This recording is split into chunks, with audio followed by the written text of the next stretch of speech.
Dracula by Bram Stoker. Read for Mermaids by Gabriel Solstricker.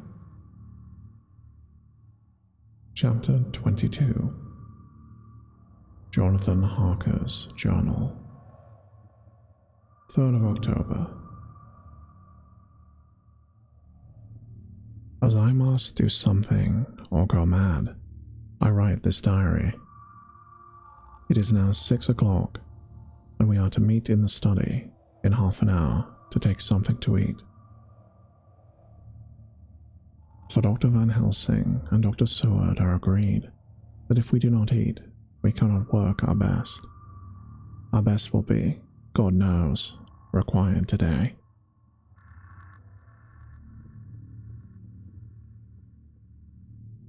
I must keep writing at every chance, for I dare not stop to think. All, big and little, must go down. Perhaps at the end, the little things may teach us most. The teaching, big or little, could not have landed Mina or me anywhere worse than we are today. However, we must trust and hope. Poor Mina told me just now, with the tears running down her dear cheeks, that it is in trouble and trial that our faith is tested, that we must keep on trusting, and that God will aid us in the end. The end. Oh my God, what end? To work. When Dr. Van Helsing and Dr. Seward had come back from seeing poor Renfield, we went gravely into what was to be done. First, Dr. Seward told us that when he and Dr. Van Helsing had gone down to the room below, they had found Renfield lying on the floor in a heap. His face was bruised and crushed, and the bones of his neck were broken. Dr. Seward asked the attendant who was on duty in the passage if he had heard anything. He said that he had been sitting down. He confessed to be half dozing when he heard loud voices in the room. Then Renfield had called out loudly several times. After that, there was a sound of falling, and when he entered the room, he found him lying on the floor, face down, just as the doctors had seen him. Van Helsing asked if he had heard voices or a voice. He said he could not say, that at first it had seemed to him as if there were two, but as there was no one in the room, it could only have been one. He could swear to it, if required, that the word God was spoken by the patient.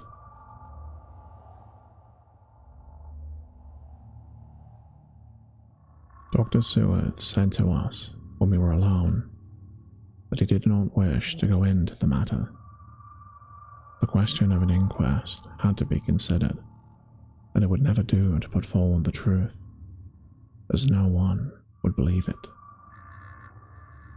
As it was, he thought that on the attendant's evidence, he could give a certificate of death by misadventure in falling from bed. In case the coroner could demand it, there would be a formal inquest, necessarily to the same result.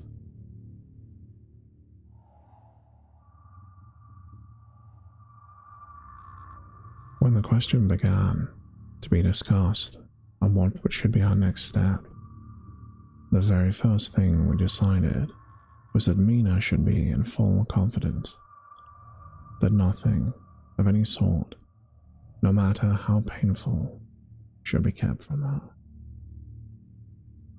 She herself agreed as to its wisdom, and it was pitiful to see her so brave, yet so sorrowful, and in such a depth of despair.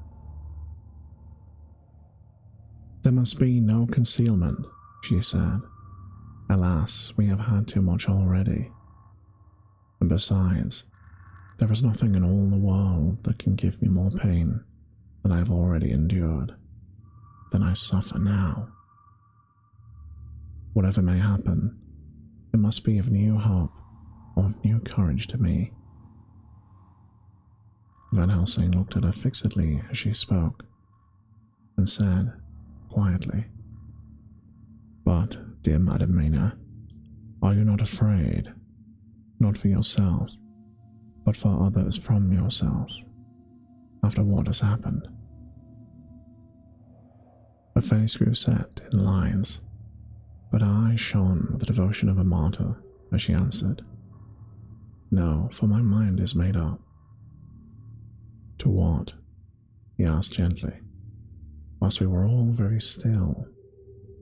Each in our own way, we had a sort of vague idea what she meant. Her answer came with direct simplicity, as though she were simply stating a fact. "Because if I find in myself, and I shall watch keenly for it, a sign of harm to any I love, I shall die." "You would not kill yourself?" he asked hoarsely. "I would. If there were no friend who loved me, who would spare me such a pain, and so desperate an effort." She looked at him meaningfully as she spoke. He was sitting down, but now he rose and came close to her and put his hand on her head as he said solemnly, "My child, there is such an one if it were for your good. For myself, I could hold it in account with God to find such euthanasia for you, even at this moment if it were best, nay, were it safe. But, my child," for a moment he seemed choked. A great sob rose in his throat. He gulped it down and went on. "There are here some who would stand between you and death. You must not die. You must not die by any hand, at least all by your own. Until the other, who has found your sweet life, is true dead, you must not die. For if he is still with the quick undead, your death would make you even as he is. No, you must live. You must struggle and strive to live, though death would seem a boon unspeakable. You must fight death himself, though he come to you in pain or in joy, by the day or night, in safety or in peril. On your living soul, I charge you that you do not die, nay, nor think of death, till this great evil be past." The poor dear grew white as death, and shook and shivered, as I have seen a quicksand shake and shiver at the coming of the tide. We were all silent. We could do nothing. At length, she grew more calm and, turning to him, said, sweetly but oh so sorrowfully, as she held out her hand,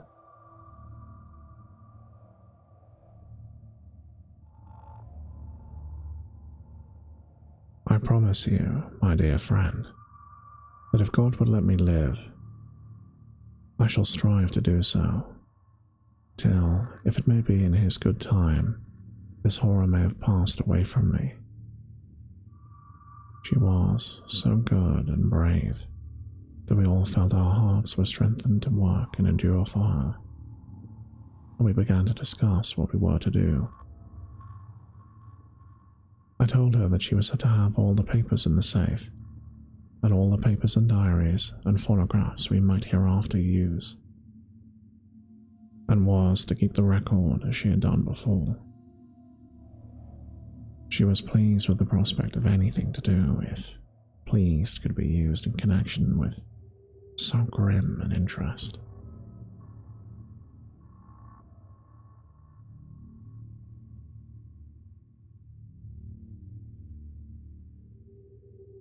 As usual, Van Helsing had thought ahead of everyone else and was prepared with an exact ordering of our work.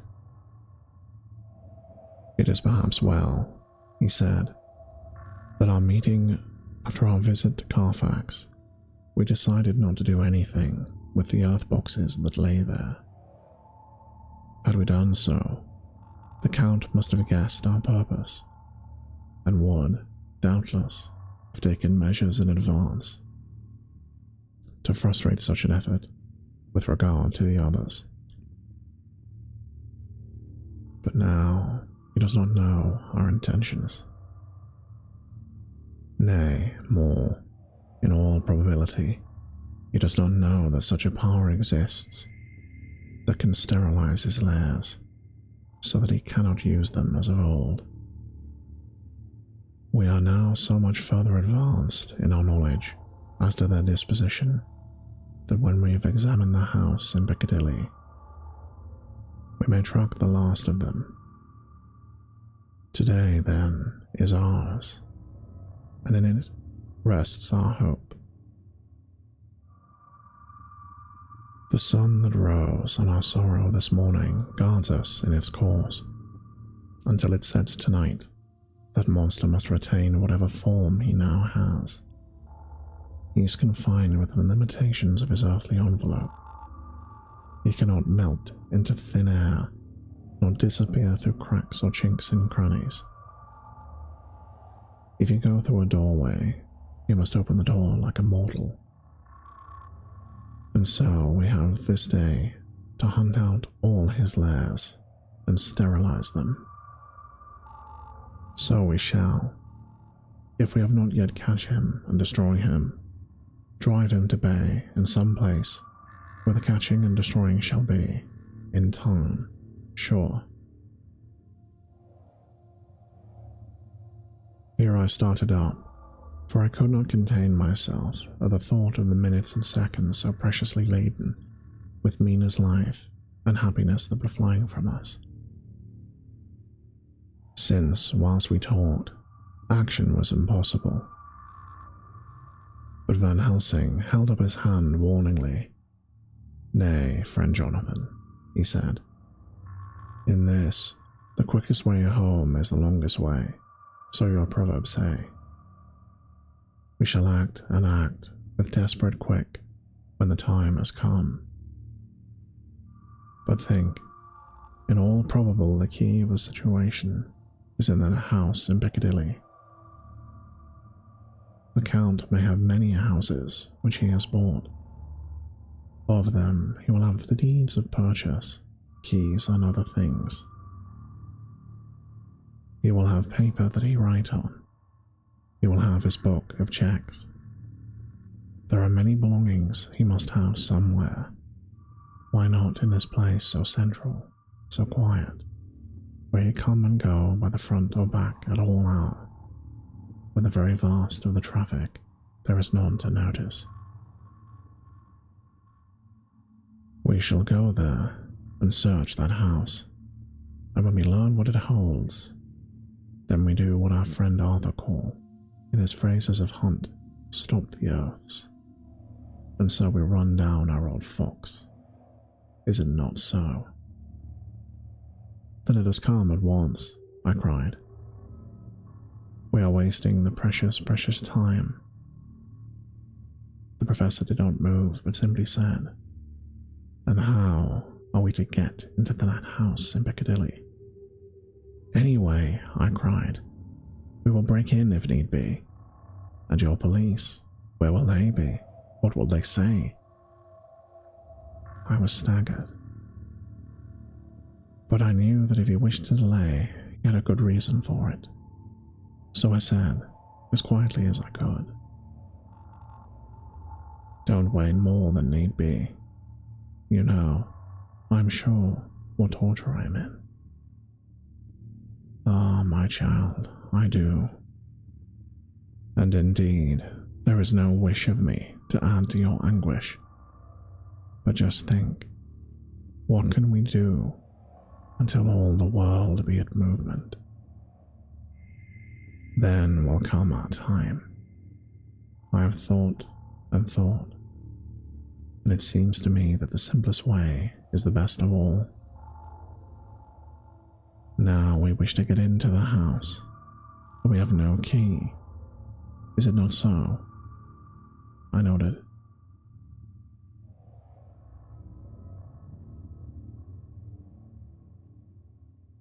Now, suppose that you were, in truth, the owner of that house, and could not still get in. And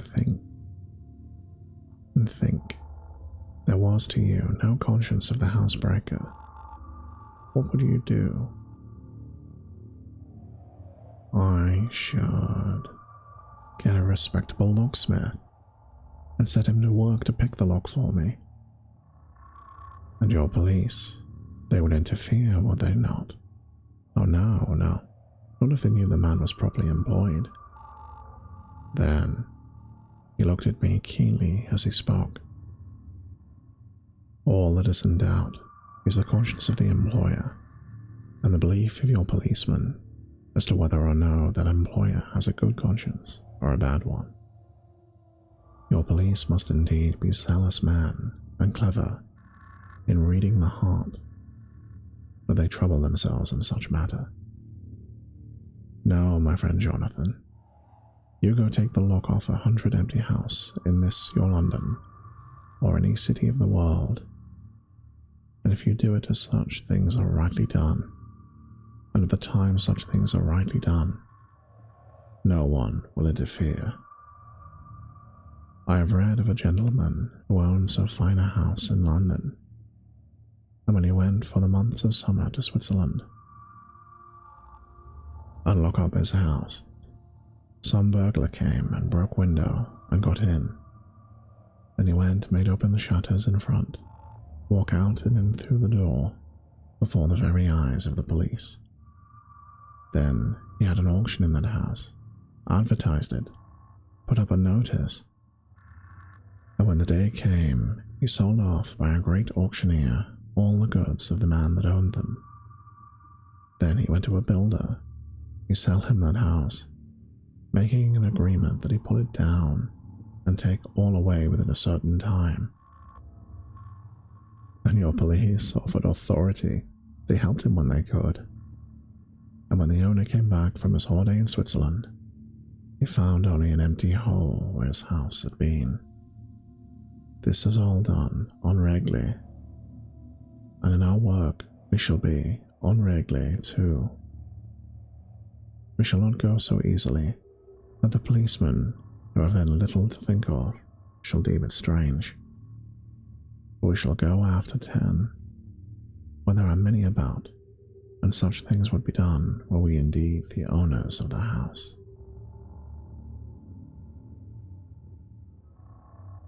Really quick comment there, Streakers, but what Van Helsing is saying is absolutely true.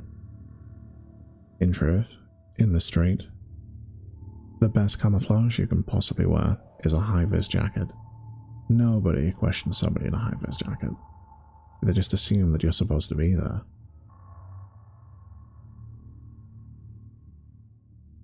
I could not but see how right he was, and the terrible despair of Mina's face became a relaxed thought. There was hope in such good counsel. Van Helsing went on. When once within that house, we find many more clues. At any rate, some of us can remain, whilst the rest find the other boxes where there may be more earth boxes at Bermondsey and Mile End. Lord Godalming stood up. I can be of some use here, he said. I shall wire to my people to have horses and carriages where they will be most convenient. Look here, old fellow, said Morris. It is a capital idea to have all ready in case you want to go horsebacking. Don't you think one of your snappy carriages, with its heraldic adornments in a byway of Alworth or Mile End, would attract too much attention for our purposes? It seems to me that we ought to take cabs when we go south or east, and even leave them somewhere near the neighborhood we are going to. Friend Quincy is right, said the professor. His head is what you call in plane with the horizon. It is a difficult thing that we go to do, and we do not want no peoples to watch, if may.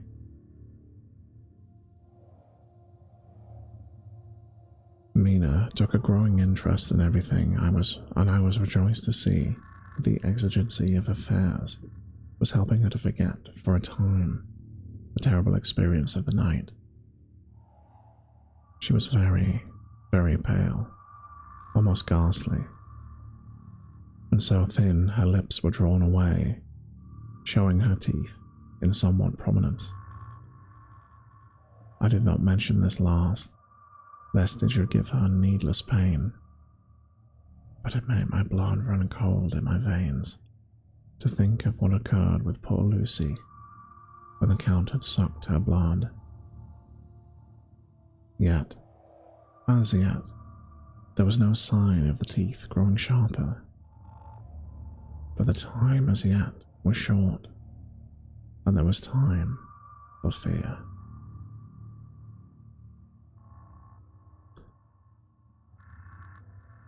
When we came to the discussion of the sequence of events and of the disposition of our forces, there were new sources of doubt. It was finally agreed that before starting for Piccadilly, we should destroy the Count's lair close at hand. In case he should find it so soon, we should thus still be ahead of him in our work of destruction, and his presence, in his purely material shape, and at his weakest, might give us some new clue. As to the disposal of forces, it was suggested by the professor. After our visit to Carfax, we should all enter the house in Piccadilly. Sorry, Chan. That the two doctors and I would remain there, while Lord Godalming and Quincy found the lairs at Walworth and Mine End and destroyed them. It was possible, if not likely, the professor urged, that the Count might appear in Piccadilly during the day, and if so, we might be able to cope with him then and there. At any rate, we might be able to follow him in force.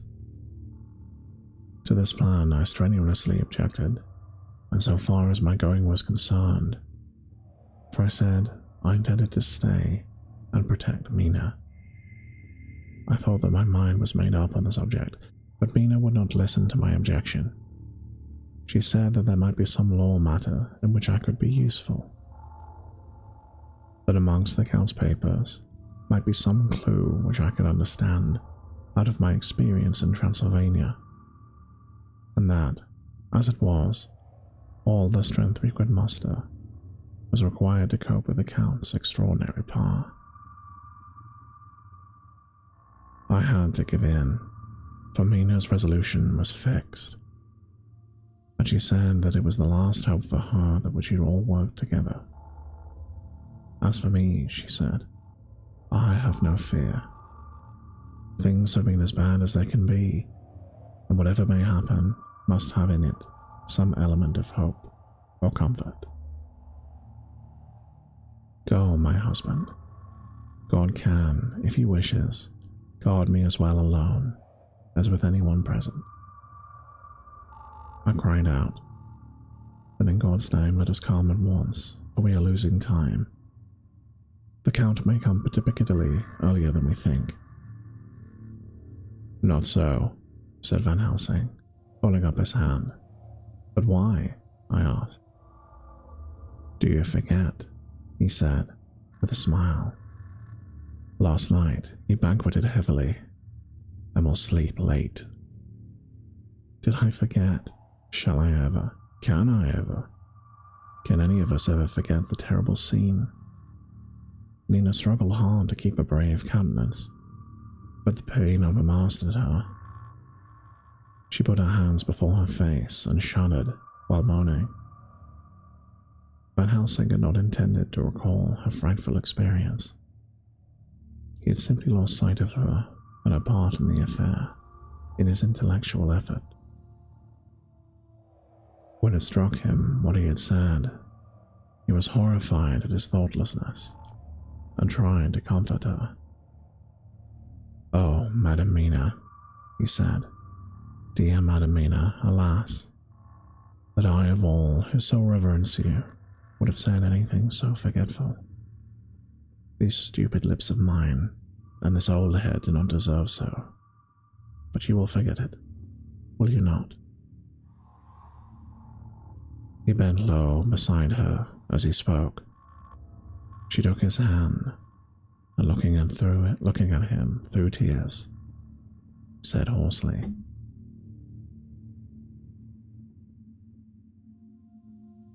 "Hey, Sylvac, welcome to the stream."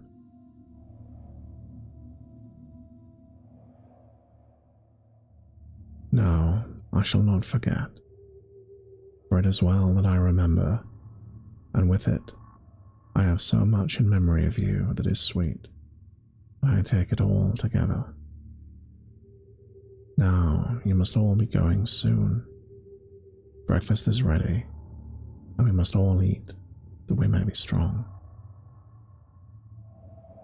Breakfast was a strange meal to us all. We tried to be cheerful, to encourage each other, and Mina was the brightest and most cheerful among us. When it was over, Van Helsing stood and said, "Now, my dear friends, we go forth to our terrible enterprise.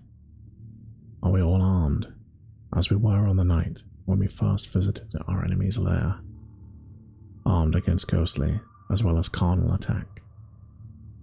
We all assured him. "Then it is well. Now, Madam Mina, you are in any case quite safe here until the sunset, and before then we shall return, if we shall return. But before we go, let me see you armed against personal attack. I have myself, since you came down, prepared your chamber by the placing of things which we know, so that he may not enter. Now let me guard yourselves. On your forehead, I touch this piece of sacred wafer, in the name of the Father, and of the Son, and..." There was a fearful scream, which froze our hearts to hear. As he had placed the wafer on Mina's forehead, it had seared, burned into the flesh, as though it had been a piece of white-hot metal. My poor darling's brain had told her the significance of the fact as quickly as her nerves received the pain, and the two so overwhelmed her that her overwrought nature had its voice in that dreadful scream. But the words to her thought came quickly. The echo of the scream had not ceased to ring on the air, and there came the reaction, and she sank on her knees on the floor in agony of abasement, pulling her beautiful hair over her face as the leper of this old mantle. She wailed out, "Even the Almighty shuns my polluted flesh. I must bear this mark of shame on my forehead until Judgment Day." They all paused. I had thrown myself beside her in an agony of helpless grief, and, putting my arms around her, held tight. For a few minutes, our sorrowful hearts beat together, whilst the friends around us turned away their eyes that ran tears silently. Then Van Helsing turned and said gravely, so gravely that I could not help feeling that he was in some way inspired and was stating things outside himself.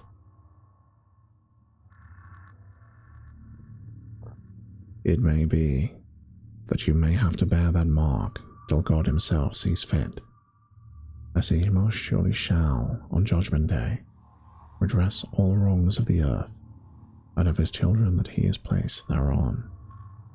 And oh, Madam Mina, my dear, may we who love you be there to see when that red scar, the sign of God's knowledge of what has been, shall pass away and leave your forehead as pure as the heart as we know. For so surely as we live, that scar shall pass away when God sees right to lift the burden that is hard on us. Till then we bear our cross, as his Son did in obedience to his will. It may be that we are chosen instruments of his good pleasure, and that we ascend to his bidding, as that through other stripes and shame, through tears and blood, through doubts and fears, and all that makes the difference between God and man. There was hope in his words and comfort, and they made for resignation. Mina and I both felt so, and simultaneously we took each one of the old man's hands and bent and kissed it. Without a word, we all knelt down together, and holding hands swore to be true to each other. We men pledged ourselves to raise the veil of sorrow from the head of her whom, each in his own way, we loved, and we prayed for help and guidance in the terrible task that lay before us. It was time to start, so I said farewell to Mina, a parting of which neither of us shall forget to our dying day, and we set out.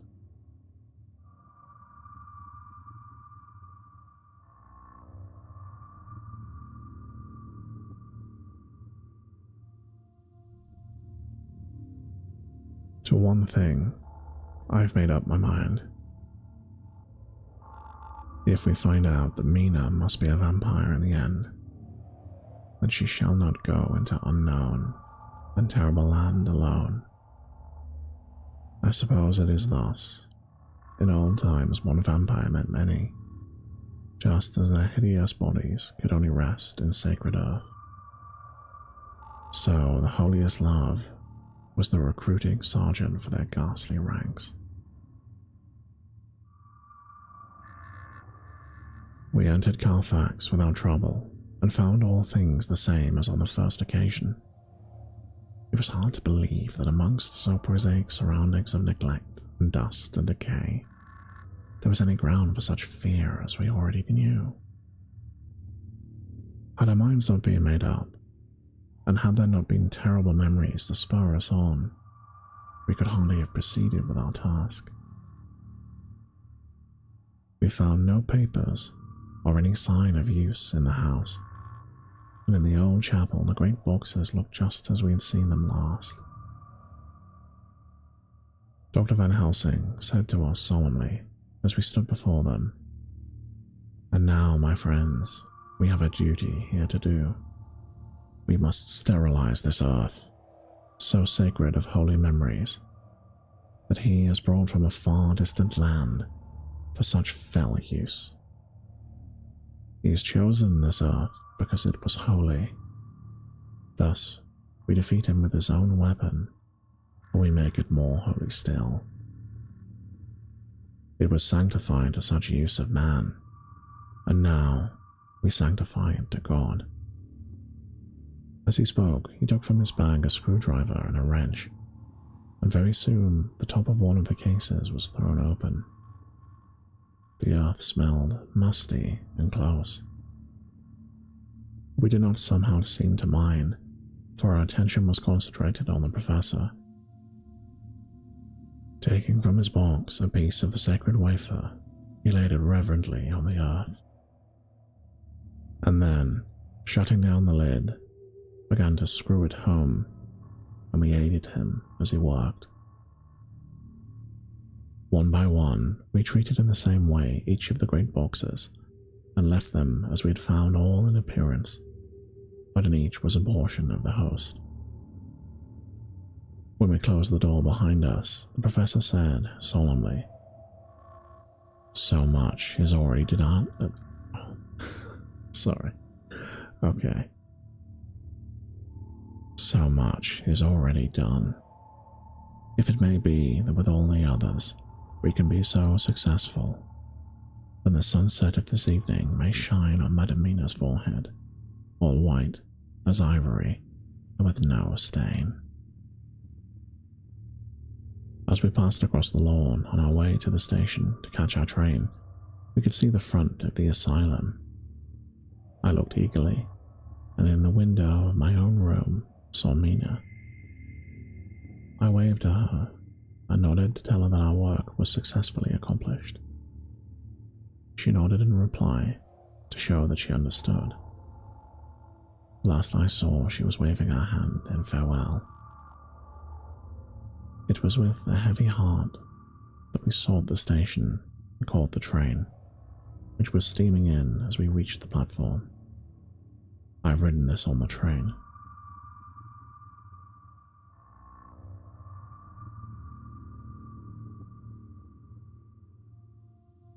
Piccadilly, 12:30 o'clock. Just before we reached Fenchurch Street, Lord Godalming said to me, "Quincy and I will find a locksmith. You had better not come with us, in case there should be difficulty. For under the circumstances, it wouldn't seem so bad for us to break into an empty house. But you are a solicitor, and the Incorporated Law Society might tell you that you should have known better." I demurred as to my not sharing any danger of the odium, but he went on. "Besides, it will attract less attention if there are not too many.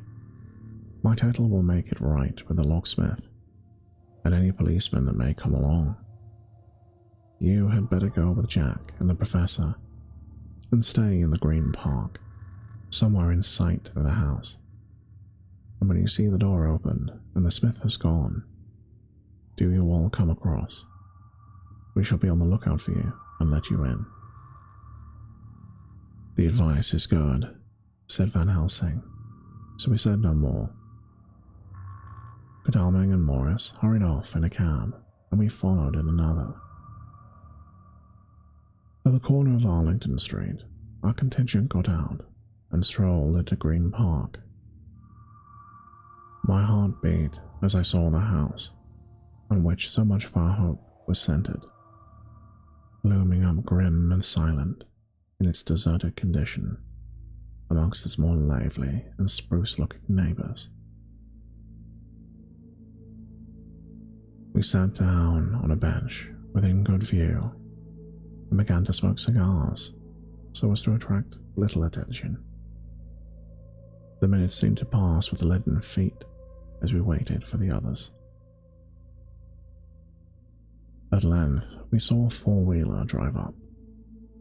Out of it, in a leisurely fashion, got Lord Godalming and Morris, and down from the box descended a thick-set working man with his rush-woven basket of tools. Morris paid the cabman, who touched his hat and drove away. Together, the two ascended the steps, and Lord Godalming pointed out what he wanted done. The workman took off his coat leisurely and hung it on one of the spikes of the rail, saying something to a policeman who just sauntered along. The policeman nodded in acquiescence, and the man kneeling down placed his bag beside him. After searching through it, he took out a selection of tools which he produced to lay beside him in an orderly fashion. Then he stood up, looked into the keyhole, blew into it, and, turning to his employers, made some remark. Lord Godalming smiled, and the man lifted a good-sized bunch of keys. Selecting one of them, he began to probe the lock, as if feeling his way with it. After fumbling about for a bit, he tried a second and a third. All at once the door opened with a slight push from him, and he and the two others entered the hall. We sat still. My own cigar burned furiously. Van Helsing's went cold altogether. We waited patiently as we saw the workman come out and bring his bag. Then he held the door partly open, steadying it with his knees, whilst he fitted a key to the lock. This he finally handed to Lord Godalming, who took out his purse and gave him something. The man touched his hat, took his bag, put on his coat, and departed. Not a soul took the slightest notice of the whole transaction. When the man had fairly gone, we three crossed the street and knocked at the door. It was immediately opened by Quincy Morris, beside whom stood Lord Godalming, lighting a cigar. "The place smells so vilely," said the latter as we came in. It did indeed smell vilely, like the old chapel at Carfax. And with our previous experience, it was plain to us that the Count had been using the place freely.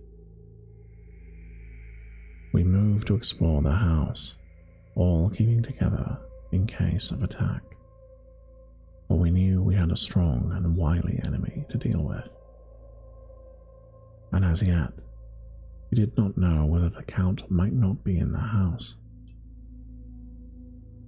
In the dining room, which lay at the back of the hall, we found 8 boxes of earth.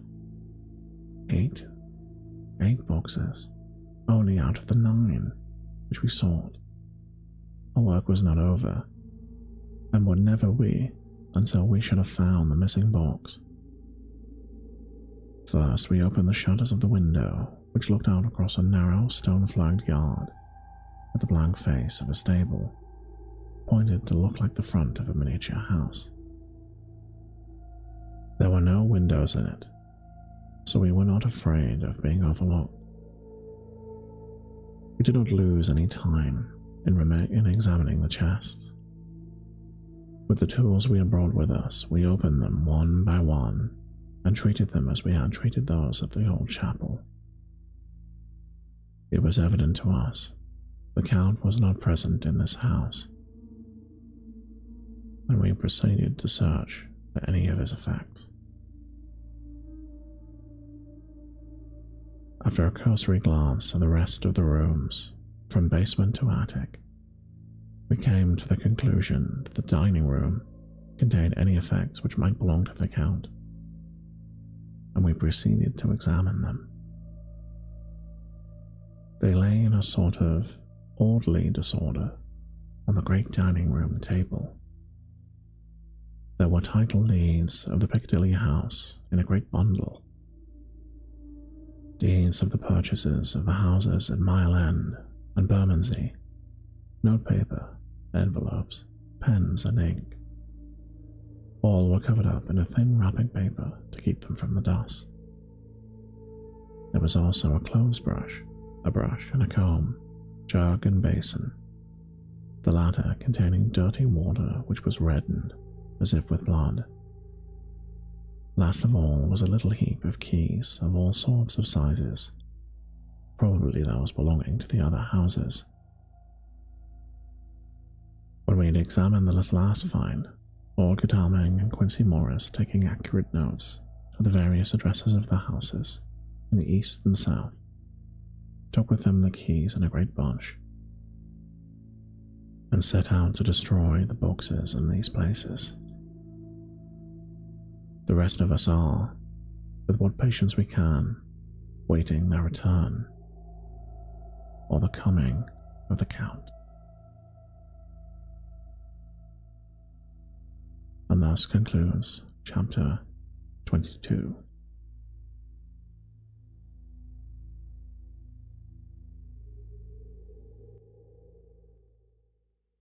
Just going to pause the music for a second.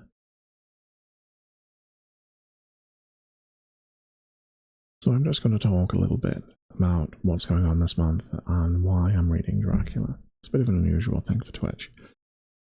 But all the way through October 2025, I am raising money for Mermaids. Mermaids is a fantastic charity that supports trans youth, gender diverse, and non-binary youth as well. They have a range of different things they do. They have a helpline for trans youth to call in event of problems. They have initiatives where they help the parents of trans children. They help families as a family unit. So if you have parents that are raising a trans teenager, like a trans adolescent, who might need support or advice, they help provide that too. And then they also advocate for trans people in society, which sadly is a necessary thing these days. Very much necessary because of the way in which society has, for no good reason, turned trans people into almost like a political football, which is terrible. It's really awful in the way this has gone on, and trans people are being othered and demonized and vilified, but as I said, for no good reason. So they do fantastic work, and the link to the campaign, I'm just going to drop this in the chat. No, that's the link to my stream. One moment.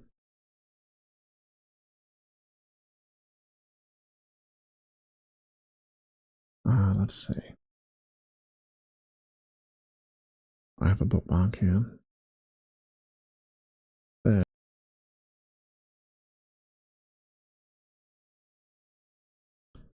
So for anyone watching the chat now, the link is now in the chat.